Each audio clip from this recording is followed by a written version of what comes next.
مساء الورد والفل والياسمين، ازيكم عاملين ايه؟ يا رب تكونوا بخير وفي احسن حال. ادي الزبادي جه اهو وصل، ما شاء الله، اللهم صل على سيدنا محمد. بصوا الجمال والحلاوه، حاجه كده عظمه. هنعمل النهارده الزبادي وهنوفر كتير جدا. كيلو اللبن ب25 جنيه، بس هنعمل 8 طواجن زبادي زي ما احنا شايفين كده. هتوفري كتير جدا. علبه الزبادي ب4 جنيه، يعني لو جبتي 4 علب زبادي ب16 جنيه، وهتجيبي كل يوم. فاهمة قصدي؟ يعني انا بتكلم علينا احنا، يعني جبتي 4 علب، 5 علب، 5 علب ب20 جنيه، فهتاكليهم في يوم واحد. لا، انا هعمل لك دلوقتي 8 علب. يعني هما كمان مش علب، ده هما يعني طواجن. انت ممكن كمان لو عملتي في كوبايات هتكون الكمية اكبر من كده بكتير. نصلي على سيدنا محمد ونخش الفيديو معانا ونشوف عملنا ايه. جبت كيلو لبن وحطيته على النار، وابتديت اللي انا من وقت للتاني اقلب كده عشان خاطر ما يعملش وش معايا على اللبن من فوق.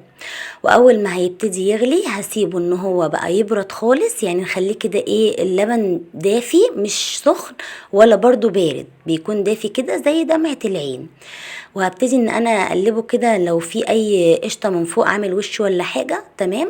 وهجيب بقى يا ستي ايه، هنخش بقى على الفيديو بتاعنا. هنجيب الخلاط معايا، او لو عندك كبه او اي حاجه، واحط فيه كوبايه زبادي. ممكن تعملي الخطوه دي كمان بالمضرب الايد اليدوي عادي، من غير ما تحطي في خلاط ولا حاجه. وهحط شويه لبن صغيرين، يعني قد ربع الكميه كده من اللبن بتاعي، وهحط كيس لبن نيدو. كيس اللبن النيدو ده بقى بيخلي طعم الزبادي في حتة تانية خالص، بيبقى تحفة بصراحة.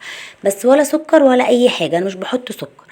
ودي مش اول مرة اعمل معاكم الزبادي بالطريقة دي، بس انا بحب كل سنة كده افكركم بالطرق بتاعتي بالزبادي والفول. الطرق دي انا دايما معتمداها، بس بصراحة عشان انا الفيديوهات لما بعملها مش بتظهر تاني، يعني من قلة المشاهدة بتاعتها فما بتظهرش كتير.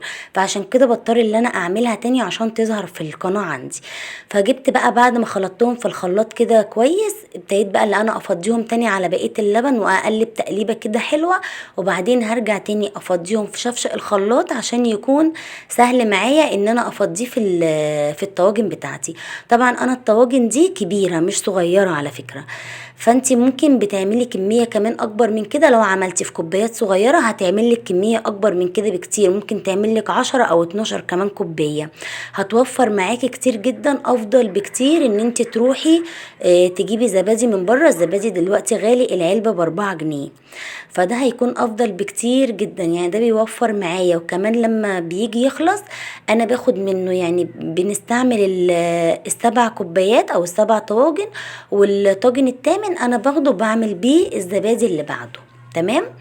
خلاص كده يا ستي، عملنا الكمية كلها زي ما احنا شايفين. وطبعا بكون انا مسخنة الفرن نص ساعة وبطفيه قبل ما احط فيه الزبادي، يعني بسيبه نص ساعة شغاله وبعد كده بطفيه. وبعدين ببتدي ان انا اعمل الزبادي كده.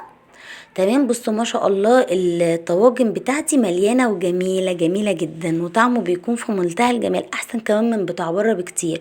ولا حضانه بقى ولا اي حاجه، انا حطاه في الصواني كده، وجبت ميه مغليه، وابتديت اللي انا احطها كده في الزبادي من تحت، يعني في الصينيه من تحت، عشان خاطر دي تكون الحضانه بتاعته. وهدخله بقى يا ستي الفرن. هتخليه قد ايه؟ هخليه 4 ساعات في الفرن، بس ما تفتحيش عليه باب الفرن خالص. تمام. هتخليه 4 ساعات، يعني احنا بنعمل الزبادي وهناكله في نفس اليوم، مش هيبات ولا اي حاجه.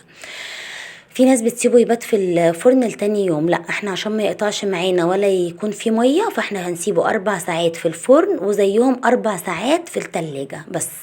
وبعد كده بقى هنطلعه، هيكون معانا بالشكل الجميل اللي انتوا شايفينه ده. شايفين ما شاء الله الطاجن قد ايه؟ تحفة تحفة تحفة، بجد جميل جدا جدا. الطريقة دي انا معتمداها دايما، يا ريت تجربوها وتقولوا لي رأيكم في ايه، لان بجد الطريقه دي حلوه جدا جدا.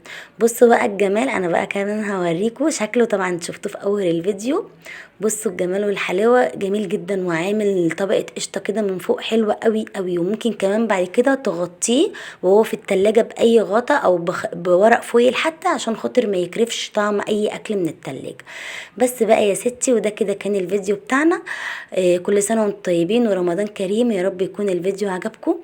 لو عجبكم الفيديو لايك وشير وسبسكرايب لقناتي على اليوتيوب اكلات ام ادهم. واقول لكم السلام عليكم ورحمة الله وبركاته، كل سنة وانتم طيبين.